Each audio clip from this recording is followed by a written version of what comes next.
Okay, सो इस video में हम चर्चा करेंगे India versus Singapore 2027 AFC क्वालिफायर्स match के बारे में, जो 9 अक्टूबर इंडिया के लिए अवे मैच सिंगापुर में खेला जाएगा। इस वीडियो में हम चर्चा करेंगे सिंगापुर के कुछ मेन खिलाड़ी, उनके स्ट्रैटेजी, उनकी कमजोरियां, उनकी मजबूती और वो फुटबॉल में किस चीज़ पर काम कर रहे हैं। तो बने रहिए मेरे साथ, चलिए इस वीडियो में घुसते हैं। ओके, तो सबसे पहले मैं कोच की बात करूंगा, कोच गेविन ली। ओके, गेविन ली जिन्होंने मौजूदा कोच सुतोमो अगुरा, जो कि जापान के कोच हैं, उनके वे उत्तराधिकारी के रूप में आए हैं और अभी गेविन ली के अंडर में सिंगापुर की टीम कोचिंग ले रही है। वो मुख्य कोच हैं और ये मुख्य कोच गेविन ली जो है कुछ जापानी स्टाइल से ज़्यादा ही प्रभावित है। ये अनुशासन और तेजी पर आधारित फुटबॉल खेलते हैं। वे खिलाड़ियों को हाई इंटेंसिटी गेम, लगातार प्रेसिंग और हर मौके पर अटैकिंग फुटबॉल खेलने की उम्मीद देते हैं और खिलवाते हैं। उनका मानना है कि बड़ा क्लियर कट उनका मैसेज है भाई, कि सिंगापुर अब रक्षात्मक नहीं बल्कि सकारात्मक फुटबॉल खेलती है और उसे खेलने की ज़रूरत है। तो खेलने की शैली आप समझिए, देखिए सिंगापुर का जो खेल है वो तेज ट्रांजिशन पर आधारित है और उनका ऊर्जावान मिडफील्ड इस चीज़ को पूरी तरह से सपोर्ट करता है। टीम ज़्यादातर हाई लाइन फुटबॉल खेलती है और ताकि विपक्षी खिलाड़ियों को कम जगह मिले। और उनका सबसे बड़ा हथियार काउंटर अटैक, जो कि उनका सबसे बड़ा हथियार है। अगर समझ लीजिए कि अगर वो बॉल आपसे छीनते हैं तो वो उनकी पूरी कोशिश रहती है कि 3 से 4-5 पास में, मैक्सिमम 5 पास में वो विपक्षी गोल तक पहुंच जाए और वहां जाकर वो गोल कर सके। तो ये बड़ा ध्यान रखना पड़ेगा कि काउंटर अटैक में वो ज़्यादा बॉल को अपने पास रोटेट नहीं करते। वो कोशिश करते हैं कि 4-5 पासेस में वो विपक्षी गोल पोस्ट तक पहुंच जाए। अब देखिए, इनका जो फॉर्मेशन है, मतलब खेलने का जो तरीका है, ये बड़ा फ्लेक्सिबल तरीका है। ये किसी एक जैसे 4-4-2 इत्यादि पे, मतलब एक मेथड, एक फॉर्मेशन पे नहीं टिकते हैं। ये फॉर्मेशन बनाते हैं, विपक्षी टीम को देखते हैं, उनका गेम स्टाइल, और वो तुरंत चेंज भी करते हैं। जैसे जैसे कभी कभी ये 4-3-3 में आ जाते हैं, कभी कभी बड़े ऑकवर्ड पोजीशन में भी आ जाते हैं, जैसे 3-4-2-1 में खेलने लगेंगे, या 4-3-2-1। 4-3-2-1 तो लोग खेलते हैं, पर 3-4-2-1 में भी ये खेलते हैं और विपक्षी टीम के हिसाब से ये अपना बदलाव करते हैं। अब जहाँ तक प्लेयर्स की बात है, आप समझिए कि टीम जो है अनुभव और युवाओं का मिश्रण है, ताकि एनर्जी और स्थिरता दोनों ही मिल सके।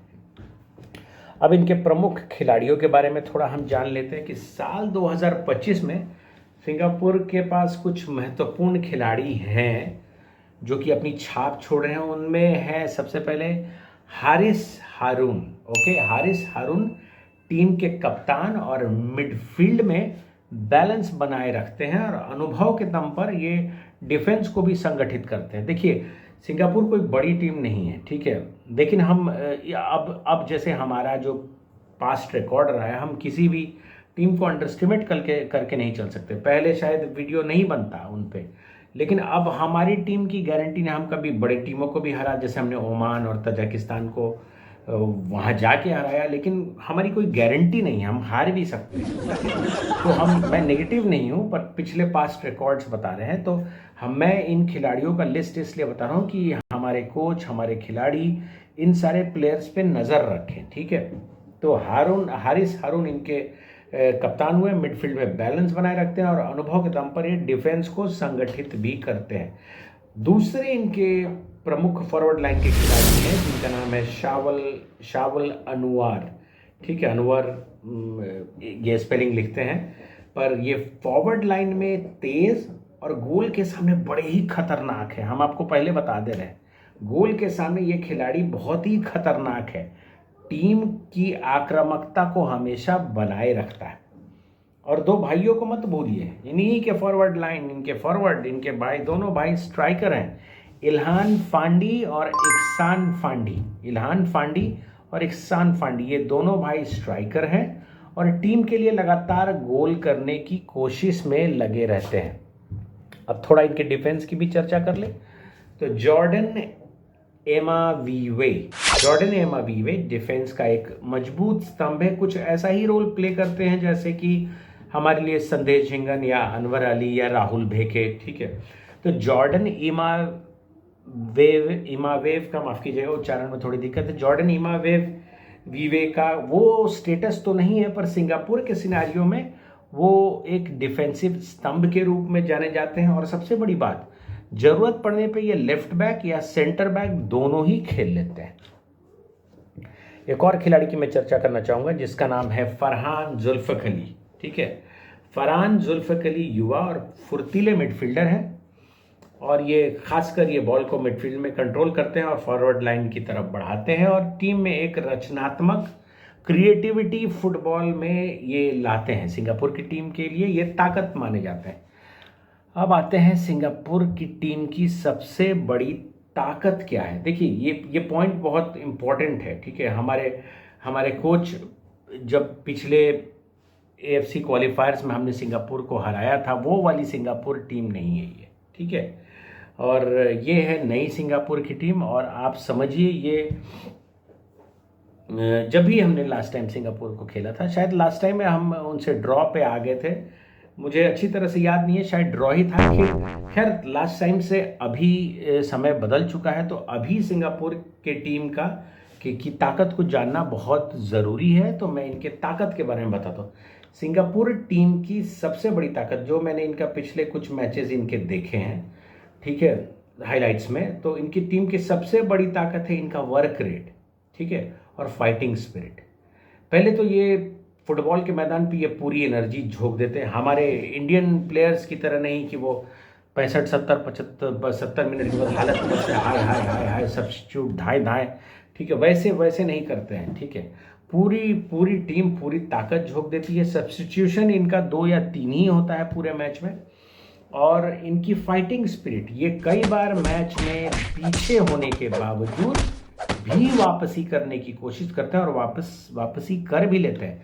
मैं आपको एक मैच याद दिलाता हूँ, चीन के खिलाफ खेले गए मैच में, चीन जो कि अच्छी पकड़ रखती है, तो सिंगापुर ने ये चीज़ दिखाया है। जैसे चीन हाफ टाइम तक 2-0 से आगे चल रही थी, इसके बावजूद सिंगापुर ने 2-2 की बराबरी पर मैच को ख़त्म किया था। वैसे ही म्यांमार पर इन्होंने 3-2 से जीत दर्ज की। नेपाल के खिलाफ खेले गए मैच में यह साफ किया कि अभी कंसिस्टेंसी में ये हैं। अब इनकी कमज़ोरी भी थोड़ा बात कर लें कमज़ोरी के बारे में। देखिए कमज़ोरी, जब मैंने मजबूती बोला तो कमज़ोरी भी बोलना ज़रूरी है। कमज़ोरी इनकी क्या है कि कई बार ये छोटे छोटे डिफेंसिव स्ट्रैटेजी से, छोटे छोटे पासेस से या डिफेंसिव, कई बार छोटे छोटे डिफेंसिव एरर से ये गोल खा जाते हैं। इसके अलावा इनमें फिनिशिंग की बहुत ज़बरदस्त कमी है, ठीक है। ऑल्दो इनके पास स्ट्राइकर लगातार गोल करने की कोशिश करते रहते हैं, वही क्लिनिकल स्किल जो हमारी भारतीय टीम में है, ठीक है। इसके लिए इनकी फिनिशिंग की कमी है और कई मौके पर इनका गेम मैनेजमेंट दिक्कत में आ जाता है, जिससे ये इन पर काफ़ी महंगा पड़ता है। अब ये किस चीज़ पर काम कर रहे हैं, तो सिंगापुर अभी इंडिया के खिलाफ जो मैच हो रहा है उसमें ये सबसे पहले फिनिशिंग को बेहतर बनाने की कोशिश करेंगे। पिछले कुछ मैचों में इनकी फिनिशिंग स्ट्रैटेजी ठीक नहीं दिखी। डिफेंसिव अनुशासन बनाए रखने की कोशिश करेंगे कि छोटे छोटे लैप्सेस की वजह से ये गोल खा जाते हैं। और हर मैच में एक जैसी तीव्रता भी लाने की कोशिश करेंगे, क्योंकि युवा खिलाड़ियों को ये अधिक अवसर देना चाहते हैं और सीनियर खिलाड़ियों के अनुभव का इस्तेमाल करना चाहते हैं। जैसा कि सेम स्ट्रेटजी इस बार हमारे कोच खालिद जमील साहब ने किया है। उन्होंने भी एक मिक्स्ड टीम तैयार की है, 9 अंडर-23 के खिलाड़ियों को चुना है और ये तरीका भी सही है। तो अगर हम कह सकते हैं कि संतुलन बनाए रखना सिंगापुर का मेन मोटिव है और आने वाले दिनों में ये भारत के लिए चुनौती साबित हो सकते हैं, क्योंकि अभी पहला मैच इनके घर में है, तो भारतीय टीम को पूरी तरह से तैयार रहना है। तो अब हमारे कोच इन सब चीज़ों को जानने के बाद वो क्या स्ट्रैटेजी बनाते हैं ये देखना होगा, और सिंगापुर के खिलाफ कैसी तैयारी करते हैं हमारे यूथ और सीनियर्स, अंडर 23 और सीनियर्स के बीच कैसे कोऑर्डिनेशन केमिस्ट्री डेवलप करते हैं, ये सब मैच में अहम होगा। तो ये था सिंगापुर के खिलाड़ियों का विश्लेषण, 5 खिलाड़ियों का, वो उनकी कमज़ोरी, उनकी मजबूती और उनकी स्ट्रैटेजीज, उनका गेम प्ले। तो आगे आने वाले वीडियो में बने रहिएगा मेरे साथ, क्योंकि मैं सिंगापुर वर्सेस इंडिया के दोनों मैच का संपूर्ण विश्लेषण जारी रखूंगा। मेरे साथ बने रहने के लिए धन्यवाद। जय हिंद, जय भारत।